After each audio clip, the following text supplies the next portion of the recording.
the king's horses and all the king's men. Couldn't put Unty together again. She was just a character. She was, but she really was a joy. All of us just idolised her. Hey, is that good? What kind of a person hides in the spare bedroom, waits till she's bending down, taking her work trousers off and comes behind her and hits her 4 times with a builder's hammer and then drags her to the door and wraps electric cord round her neck and strangles her. We are haunted by what happened to our girl. Kay Richardson was murdered by her estranged husband last September. Although Kay's mum didn't realise it, Kay had gone to the police 12 times since 2011 with accusations of domestic abuse against her husband. She was just gorgeous. In September 2018, she told the police her now estranged husband had raped her. Rather than him being bailed with strict conditions, the police released him under investigation, known as RUI, with no conditions. That meant they had to give him back the keys to the marital home. In the inquest into Kay's death, the coroner raised concerns that the suspect was only under investigation by the police and was not subject to any conditions of police bail or other restrictions such as confiscation or the surrender of his family home keys, all of which may have acted as a deterrent. Kay's mum spoke to her the day she died. I said, go to one bed and get yourself some rest. But little did I know that he was hiding in the house to kill her. Because the bloody police had given him the key back. They might as well have just gone and opened the door for him.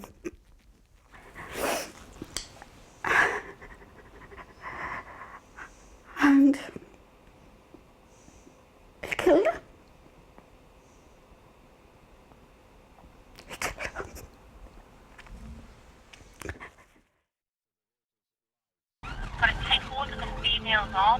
The Independent Office for Police Conduct found that no officers were to blame for Kay Richardson's murder. But there are real concerns that the system that they were working under, brought in by the Conservative government in 2017, are leaving vulnerable victims like Kay Richardson at risk. In 2017, after concerns that people were being placed on pre-charge bail for too long, Theresa May changed the rules. It became more difficult to use pre-charge bail for long periods. Police forces were encouraged to use bail less and instead use released under investigation. This is how the Law Society describes that change. Police are now very often choosing to release people under investigation where previously they would have used bail. This means there are no constraints on the individual, no limitations on them visiting certain places or contacting people, and there are no requirements for them to report back to the police station at a subsequent date. We believe that this is potentially a major scandal brewing.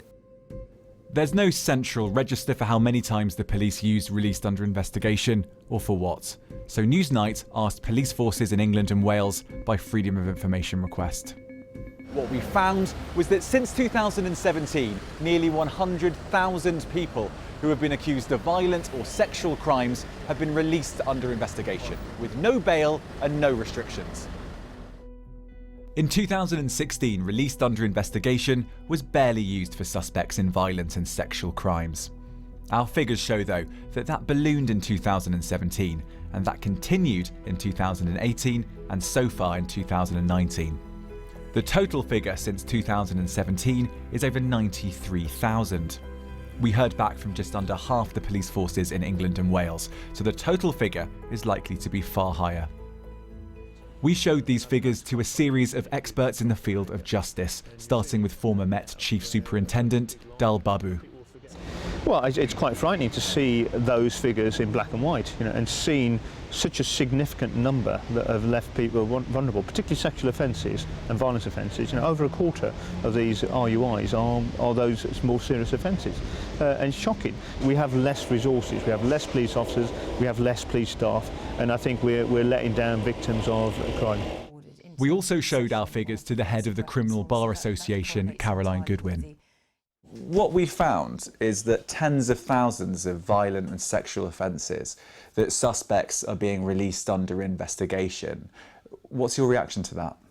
Well, the fact is, being released under investigation was never really designed for those types of offences.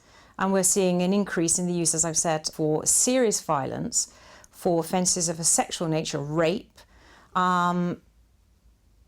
domestic violence cases where people are being released under investigation. Now, they should be under bail, such as you do not go into a certain area. And with those types of cases, if you have someone who's been involved in domestic violence, if they're not prevented from going into a specific area, they can come across the victim for whom they have actually been released under investigation, and it can be dangerous. The data from our Freedom of Information requests also show, for the first time, the extent to which victims and suspects are having to wait to reach a charging decision. Since 2017, thousands of suspects have waited more than a year to be charged. Once again, we haven't heard back from many police forces, so this will be an underestimate. The figures that you have shown us is a matter of grave concern. The longer a case is left, the more memories fade, the evidence will not be as good, and also the more stress there is on defendants and on complainants if these cases are not resolved swiftly. We spoke to one man who was released under investigation for more than 2 years after he was accused of rape. He protested his innocence throughout. After 2 years, he was told he wouldn't be charged. He agreed to do the interview on condition of anonymity. I felt suicidal on multiple occasions and very seriously considered taking my life. And was that exacerbated by the length of time? Yes. You don't matter as far as they're concerned. You're guilty and you're just shelved, and then they don't do anything with it. What you were accused of was a very serious crime. Did the police put any conditions on you being released? No, there were no conditions. I wasn't told or given any specific restrictions at all. Last month, the government announced its intention to review the system of released under investigation. The Home Office told Newsnight that the review would consider whether the rules could be updated to better support police officers and victims. But it's unlikely any review will give Kay's family faith in the police. I think it's disgraceful. I'll tell you now, I haven't got time for them. I wouldn't trust them to run a bath. Our law system in this country stinks. It absolutely stinks. The whole system needs overhauling. It does. It really does. That was Kay's mum Audrey finishing that report by James Clayton, also made by Patrick Cowling and Melanie Newman. Well, James joins us now. This is a horrific case that you've highlighted, and there seem to be many more like it. What have you found out about the system? Well, as you may have seen, there's no actual central register for released under investigation. And what that can mean is it can create situations like this, and we've heard this being reported, that someone can be picked up by the police, they can be charged, it can get to trial, and no one knows that another police force in another area is investigating them. We've also heard of slam dunk cases where there's overwhelming evidence against the suspect, and they're being given released under investigations. The question is why? I think this comes back to, why is there no central database? We've had to ask for this information by Freedom of Information request. If there was a central database, we'd have a much better idea of the impact of this. James, thanks very much indeed. Well, the Conservative Party didn't provide anyone to be interviewed on this subject, the government. However, the Home Secretary, Priti Patel, sent us this statement: "We'll always give the police and criminal justice system the full support and powers they need to protect the public from harm. We launched a review of pre-charge bail legislation to prioritise the safety of victims and empower the police investigating all types of offences, whilst continuing to make sure cases are dealt with as swiftly as possible."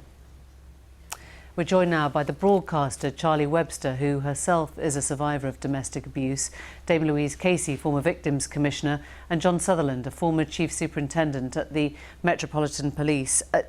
Louise, it sounds as if this is policy being made on the hoof, that a pendulum has swung from one end to another, and it's resulted in people just being let out without these restrictions. Do you understand how this kind of policy is made? It's made on the hoof, and I think the problem with all of these things is something that may not be quite right. The next minute you know, they introduce something actually against the advice of nearly everybody in the criminal justice world, and yet they pressed ahead with it. My sense, I might as well put my cards on the table, is that it was changed because of the sort of Paul Gambaccini and Cliff Richard cases where they, potentially they were completely innocent, they were in the public eye, everybody felt really sorry for them. That's completely fair enough. Both, no charges were ever pressed. And what happens in that glare of the public eye, and particularly the media, is politicians make policy up on the hoof, trying to keep people happy. And what happens is we've now gone to this ludicrous place where no matter what Priti Patel says by statement tonight, people are being murdered because of it. And I can't impress upon you enough that in all of these things, when these pendulums are moving and everybody in the Law Society, in the Home Office and the police are all having conversations, they don't think about the victims and the victims' families. There were moments when I was the Victims Commissioner, I know this wasn't a popular thing to say, that I felt it was the criminals' justice system, not the criminal justice system, because the pendulum is so against the victims and their families. And I think that's what we're seeing again this evening in this extraordinary, terrible case. That is quite an indictment. John, you heard from the mother who lost her daughter in the most horrific circumstances, saying she'd given up on the police. She wouldn't trust them to run a bath. You've lost her now. You've lost families like that. And I don't blame her. Who could possibly blame her in the circumstances? The greatest duty, in fact, the greatest privilege that any police officer could ever have is to save a life. And the fact that we weren't able to in this case is just heartbreaking. I can't even begin to imagine what she's been through. I mean, I think what's really difficult is that we know, though, that potentially the police get messages and they just act on them, because actually it is possible for the police to put conditions on these orders. I mean, it's not as clear, they're nowhere near as effective as the traditional, 28 days on bail investigation, etc. So I think as much as I really level a great deal of criticism at the government just allowing this to happen and being short-sighted, I also think that from tomorrow, police officers around the country need to think, wow, OK, maybe we went too far, and start using them to the best of their ability. John, you're out of the force now. You're not in charge. You weren't here. But if you had heard that story of a woman who came 12 times to the police, who then laid down a charge of rape against her estranged husband, and you knew that the husband had the keys to their house, even if it had been against whatever policy, would a police officer have been able to take the keys off and say this is not safe without facing a disciplinary charge? I mean, in these circumstances, no, the officers had no power to take the keys because the suspect was released under investigation rather than on bail. If a suspect's released on bail, then the police are able to impose conditions. The strongest objection to ROI cases is that that's not possible. And I think so you can't say we have to release them on bail. Could you change the investigation? Could you change the RUI? So before the legislation was changed in 2017, he would have been released on bail and conditions would have been imposed. It's really important to say that, and I've been speaking to serving colleagues today to make sure I'm up to date, and they really don't like released on investigation. No. And it's for two principal reasons. The first is that it renders them less able to protect vulnerable victims. And secondly, it renders them less able to carry out highly complex, sensitive criminal investigations. And we see the consequences of both of those things in this case. Charlie, you grew up in a family where domestic violence was prevalent. You now sit on a victims panel. I know you've done that for 5 years. When you hear this, stories like this, do you think things have improved, or are you taken back to where you started? Absolutely, they haven't improved, and I think it's really important that we take this into a wider issue, because it's not just about what we're talking about. It's the fact that, number one, the law treats domestic abuse as incidents at a time, which is what happened in Kay's case. So it's not taken seriously. Domestic abuse, let's get the different definition on the table, is something that happens over time by power. That's what it is. It's not an incident at the time. So the law at the moment treats domestic abuse as an incident where it has to try and find something like GBH and an assault or harassment as part of it. Domestic abuse happens every day through psychological manipulation, through behaviour to control somebody over the time to gain power.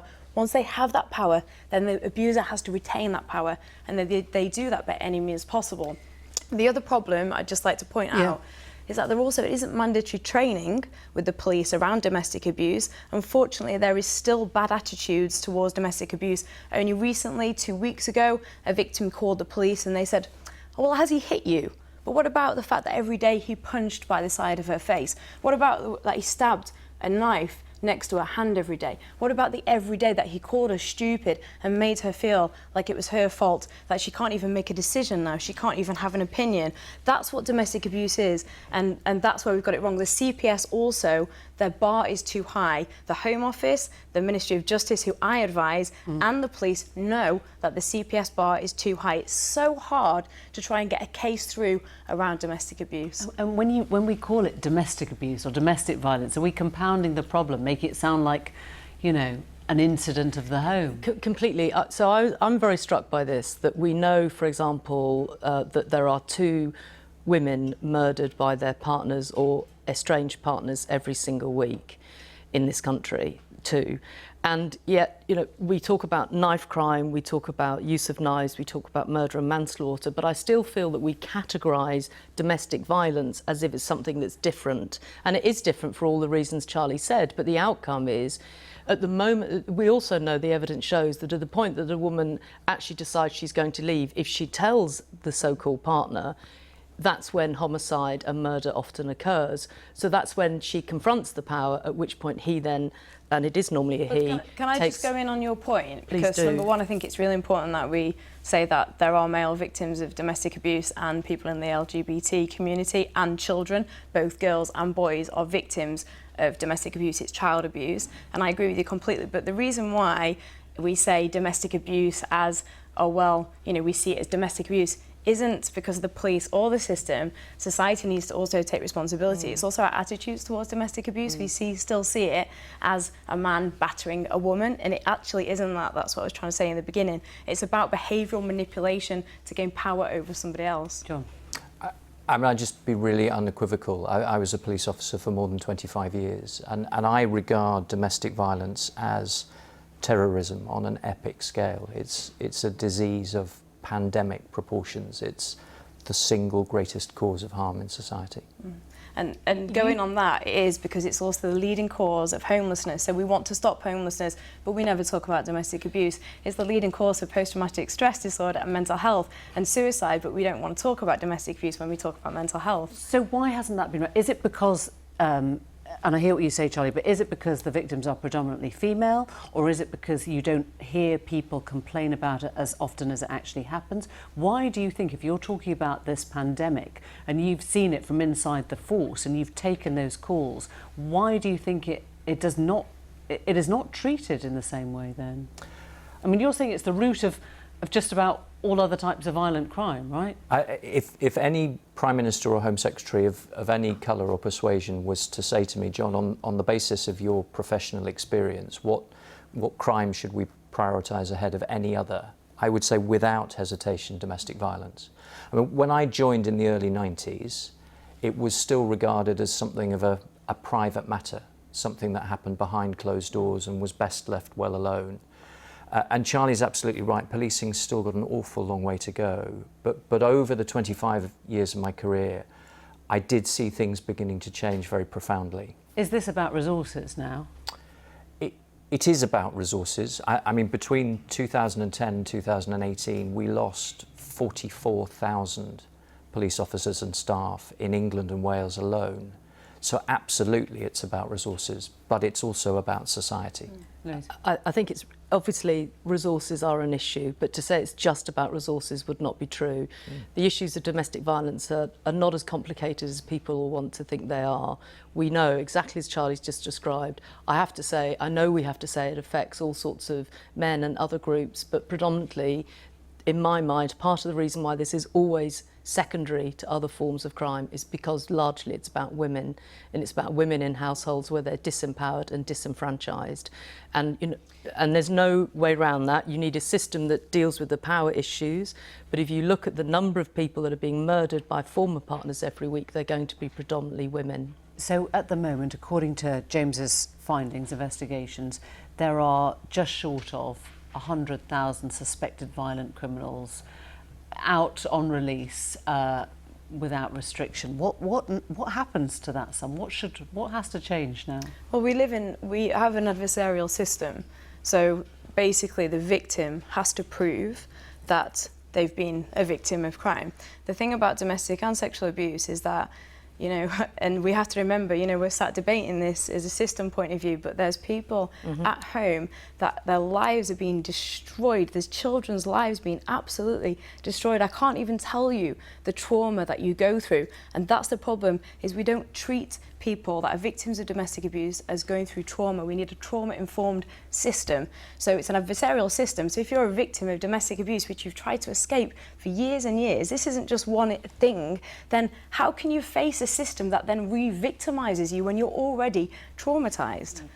So I thought it was really a tragedy when I was the Victims Commissioner that even though that basically women who have been raped, but it hasn't gone to trial yet, so innocent until proven guilty, the women who have suffered rape, who've gone through having the rape kit done, all sorts of things done, they're not allowed to get counselling ahead of the trial. And everybody in the industry says, no, that's not true, but that's what happens. So they don't even get support. And in London now, a rape trial, you're talking 18 months to 2 years before it comes to trial. That's what women are living with. And the biggest reason for lack of conviction is because victims drop out. It's the highest rate, it's because victims drop out, and it's exactly why you said. Just too hard. Yeah. Thank you all very much indeed, and thank you for coming in.